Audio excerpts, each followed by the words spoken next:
ये जो व्यावसायिक शिक्षा की आपने बात की है, आम, आपने कहा कि 9वीं कक्षा से इसको शुरू करना चाहिए। मुझे ये कहते हुए खुशी है कि वर्तमान में लगभग 8,583 सीबीएसई स्कूलों में कक्षा 6 से ही व्यावसायिक शिक्षा प्रदान की जा रही है।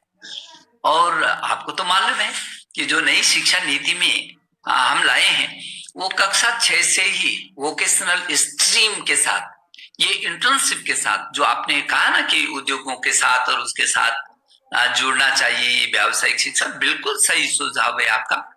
और आपके सुझावों को ही देखते हुए, आप जैसे सभी आदरणीय अध्यापक गण के बहुत ही महत्वपूर्ण सुझावों को देखते हुए, हमने जो हमारी राष्ट्रीय शिक्षा नीति 2020 है, हम उसमें कक्षा 6 से ही वोकेशनल ये ट्रेनिंग लाए हैं, पाठ्यक्रम लाए हैं, और वो भी इंटर्नशिप के साथ लाए हैं। केवल अक्षर ज्ञान और अंक ज्ञान नहीं, और केवल उसको पुस्तकीय ज्ञान नहीं, बल्कि वो प्रैक्टिकल कैसे कर सकता है, तो उसके स्थानीय आधार पर क्या क्या हो सकता है, इसको हमने बहुत व्यापक विचार विमर्श भी किया। और हमारी इच्छा ये है कि 2,80,000 से भी अधिक जो ये माध्यमिक स्कूल है, इन सभी स्कूलों में कक्षा 6 से ये वोकेशनल शुरू हो जाए। और उच्च शिक्षा में तो हम चाहते ही चाहते हैं। और ये वोकेशनल जब इंटर्नशिप की बात आई, तो जो उसके आसपास जितने उससे संबंधित उद्योग क्षेत्र हैं, ये कृषि के क्षेत्र हैं, यही नहीं तो हम लोगों ने कहा है कि वो जो केवल उद्योग ही नहीं है वोकेशनल, ये जो व्यावसायिक है, वो कई प्रकार की व्यावसायिक शिक्षा है।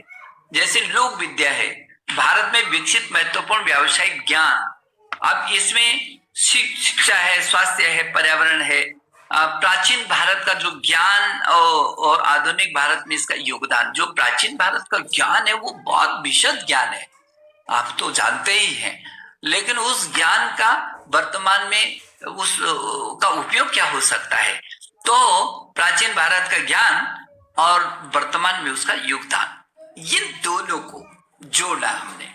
और इसीलिए ये वर्तमान में कैसे करके वो वोकेशनल जो हमारी व्यावसायिक शिक्षा है वो कैसे समर्थ हो सकती है, ताकि स्कूल से जब बच्चा जाए तो बिल्कुल इस ताकत के साथ बच्चा जाए कि हाँ, वो कहीं किसी पर भार ना बने, और वो पूरी ताकत के साथ जो है जहां भी जाए वो अपना स्थान बना सके। ये हमारी कोशिश है।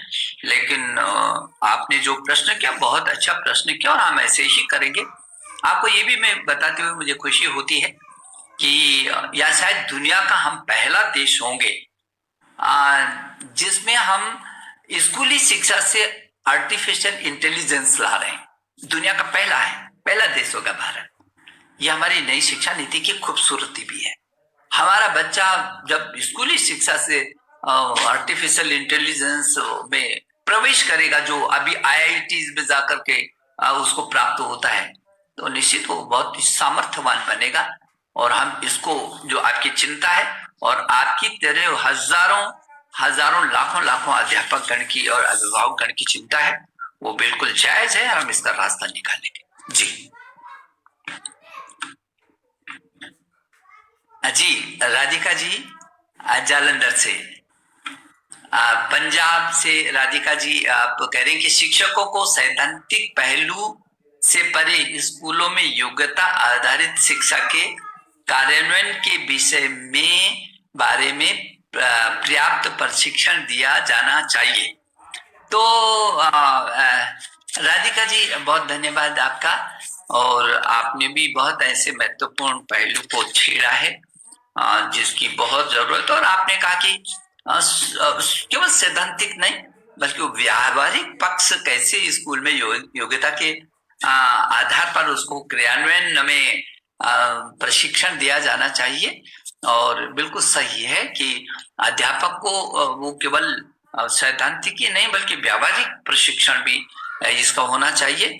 और आपको याद होगा कि पीछे के समय में हमने इस कोरोना काल में भी निष्ठा, जो अध्यापक प्रशिक्षण का दुनिया का सबसे बड़ा कार्यक्रम है निष्ठा, उसको हमने शुरू किया। और उसको शुरू किया, बहुत तेजी से शुरू किया। और उसी का परिणाम है कि आज हम ऑनलाइन शिक्षा को इतना बड़ा तंत्र रात रात में आप सोच नहीं सकता। शायद ये भी दुनिया का पहला उदाहरण होगा कि 25-30 करोड़ छात्रों को ऑनलाइन पर ले आना।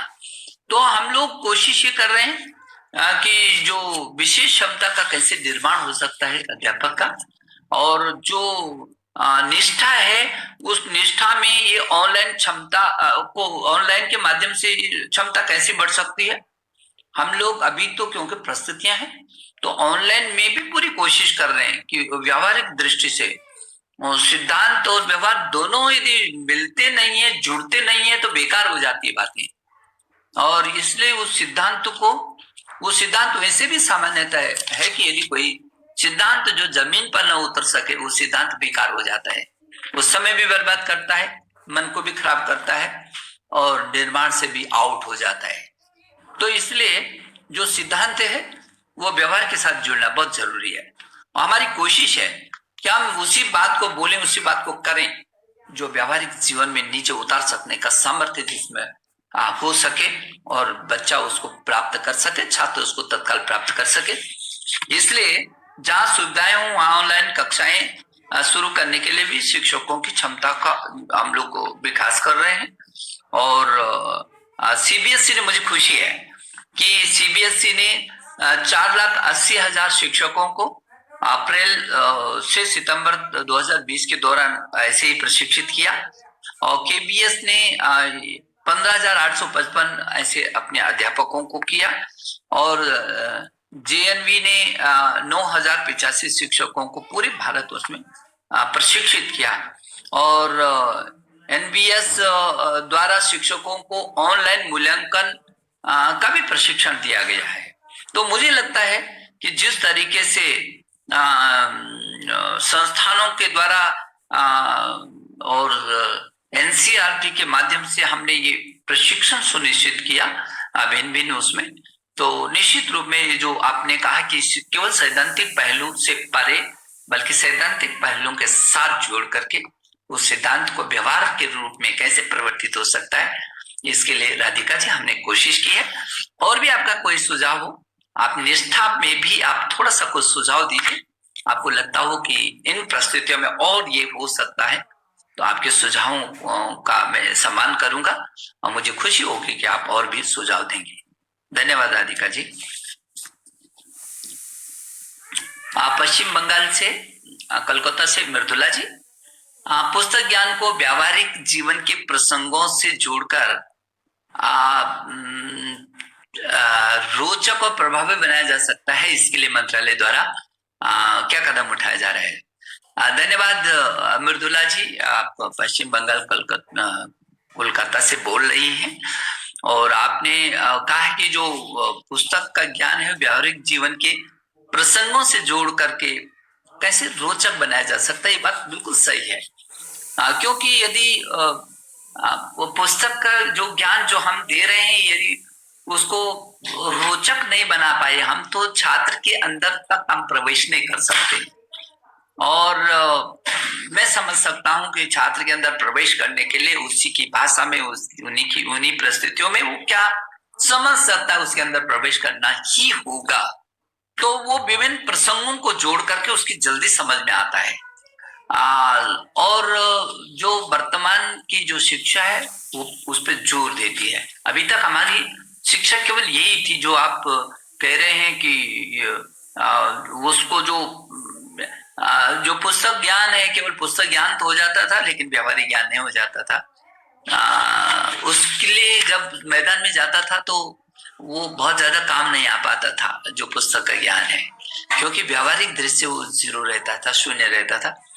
मुझे इस बात की खुशी है कि एनसीईआरटी के माध्यम से जो नई शिक्षा नीति आई है इसका जो अब पाठ्यक्रम हम तैयार कर रहे हैं, एनसीएफ जो पाठ्यक्रम तैयार कर रहे हैं, जो पुस्तकें आएंगे वो इसका हिस्सा होंगी, कि वो व्यावहारिक दृष्टि से तमाम प्रसंगों को जोड़ करके वो किस तरीके से एक ही चीज को कई एंगल से कैसे करके विभिन्न घटनाक्रमों से, कहानियों से, घटनाओं से कैसे करके उसके अंदर प्रवेश किया जा सकता है, उसी विषय को लेकर के इस पे पूरा ध्यान केंद्रित किया जा रहा है कि वो केवल पढ़े नहीं, बल्कि वो क्या था उसके भी आगे जाए।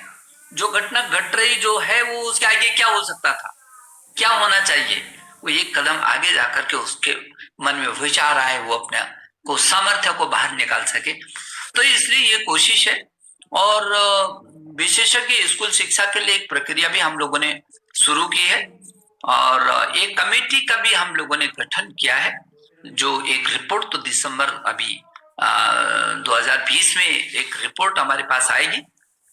लेकिन जो हम समग्र शिक्षा और एकीकृत शिक्षा की बात कर रहे हैं, टोटली समग्र शिक्षा, वो जो रचनात्मक सोच हो, जीवन कौशल हो, भारतीय लोकाचार हो, कला और एकीकरण का उसमें मिश्रण हो, तो ऐसी पुस्तकों के निर्माण पर हम लोग ध्यान देंगे जिसमें रचनात्मक सोच हो, जीवन कौशल हो, भारतीय लोकाचार हो, कला और एकीकृत से युक्त हो। तो विभिन्न विधाओं से युक्त ये पाठ्यक्रम होगा। और मुझे आशा है कि जब ये नई शिक्षा नीति का नया पाठ्यक्रम आएगा तो आपको खुशी होगी। और अभी और कुछ किस तरीके से होना चाहिए, यदि ऐसे भी आपके मन में कुछ चीजें होंगी तो वो भी जरूर आप मुझे देंगे, मेरे मंत्रालय को देंगे, अपना सुझाव भेजेंगे, तो हम आपके सुझावों को निश्चित रूप में गौर भी करेंगे और आभार